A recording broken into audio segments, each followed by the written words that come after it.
শোনেন,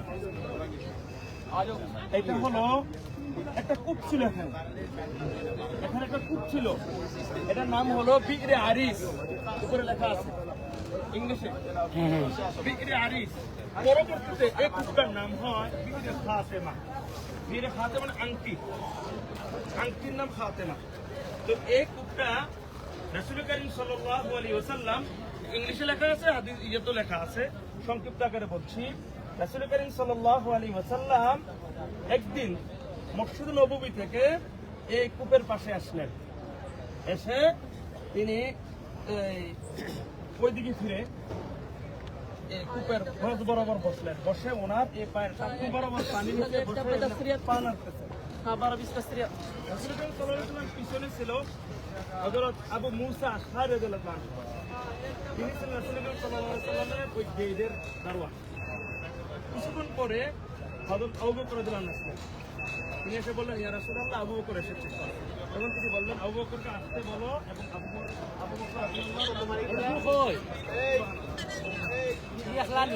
রাসূল কারীম সাল্লাল্লাহু আলাইহি ওয়াসাল্লামের ডান পাশে বসলেন। ডান পাশে বসলেন, তিনিও রাসূল সাল্লাল্লাহু আলাইহি ওয়াসাল্লামের মতো এরকম পান আসতেছেন বসে বসে কূপের পাশে। কিছুক্ষণ পর ওমর আসলো।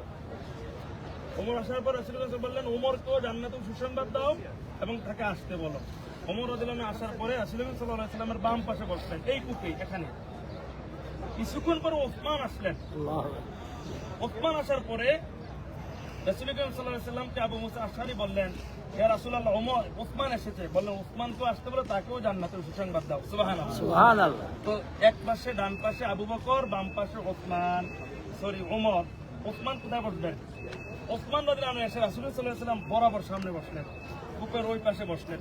না, হ্যাঁ দিবিদা, এই রাসূল সাল্লাল্লাহু আলাইহি ওয়াসাল্লাম সামনে বসলেন।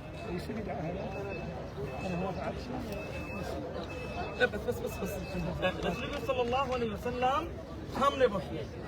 বসার পরে রাসূল কারীম সাল্লাল্লাহু আলাইহি ওয়াসাল্লাম এখানে বসে তিন সাহাবীকে কি জান্নাতের সুসংবাদ, সুবহানাল্লাহ, সুবহানাল্লাহ। এই জন্য এই জায়গাটা গুরুত্বপূর্ণ কিনা? গুরুত্বপূর্ণ। এই জায়গাটার নাম কি? বিগরে আরিস। পরবর্তীতে ফাতেমা নাম কেন হলো? ওসমান রাদিয়াল্লাহু তাআলা আনহু শাসন আমলে এসে রাসূল সাল্লাল্লাহু আলাইহি ওয়াসাল্লাম যে একটা সিল মুবারক ব্যবহার করতেন মুহাম্মদ নামে, এই আংটিটা এখানে হারিয়ে যায়। ওসমান রাদিয়াল্লাহু আনহু শাসন আমলে এসে পানি বেশি ছিল না, হাঁটুর নিচে পানি ছিল। সাহাবায়ে কেরামরা প্রচুর পরিমাণে খুঁজছেন, আংটিটা পান নাই। যার কারণে পরবর্তীতে এই কূপের নাম বিগরে ফাতেমা। এই আংটি হারানো দ্বারা এক ইতিহাস বলে রাসূল কারীম সাল্লাল্লাহু আলাইহি ওয়াসাল্লামের নবুয়তি খেলাফত, যেটা হযরত আলী রাদিয়াল্লাহু তাআলা আনহু পর্যন্ত শেষ, এই আংটি এখানে হারানো দ্বারাই প্রমাণিত হয়। সুবহানাল্লাহ।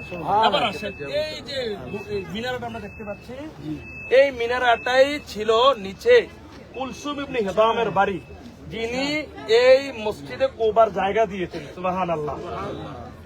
রাসূল কারীম সাল্লাল্লাহু আলাইহি ওয়াসাল্লাম এই পিলারের নিচ বরাবর ছোট্ট একটা ঘরে থাকতেন। কোথায় থেকে বলছি? বেশ কয়েকবার ইউনিভার্সিটি থেকে আমরা জিয়ারা এসে আমাদেরকে অনেক তাহকিক করে এগুলো বলেছে। আলহামদুলিল্লাহ, আমরা মসজিদে কুবায় নামাজ পড়ে একটু নতুন জিনিস জানলাম। মসজিদে কুবার পাশে একটু কূপ ছিল, কূপটার নাম ছিল বিগরে আরিস। পরবর্তীতে নাম হচ্ছে বিগরে ফাতেমা। কেন? এই কূপে রাসূল সাল্লাল্লাহু আলাইহি ওয়াসাল্লামের আংটিরা হারিয়ে গেছিল। আল্লাহ তাআলা আমাদেরকে ভবিষ্যতে আবার আসবে যেন এই জান্নাতিময় জায়গার মধ্যে। ও এখানে ইতিহাস আরেকটা কথা বলে, রাসূল সাল্লাল্লাহু আলাইহি ওয়াসাল্লামের ওফাতের পরে ডান পাশে আবু বকর, বাম পাশে উমর। তার মানে রাসূল সাল্লাল্লাহু আলাইহি ওয়াসাল্লাম সাথে ওনারা আছেন কিনা? আছেন। ওসমান একটু দূরে, তার মানে জান্নাতুল বাকি। সুবহানাল্লাহ। আল্লাহ আমাদের সবাইকে কবুল করে বলি আমিন। আল্লাহুম্মা সাল্লি ওয়া সাল্লিম ওয়া বারিক আলাইহি। সুবহানাল্লাহি ওয়া বিহামদিহি, সুবহানাকাল্লাহুম্মা আশহাদু আল্লা ইলাহা ইল্লা আনতা, আস্তাগফিরুকা ওয়া আতুবু ইলাইক।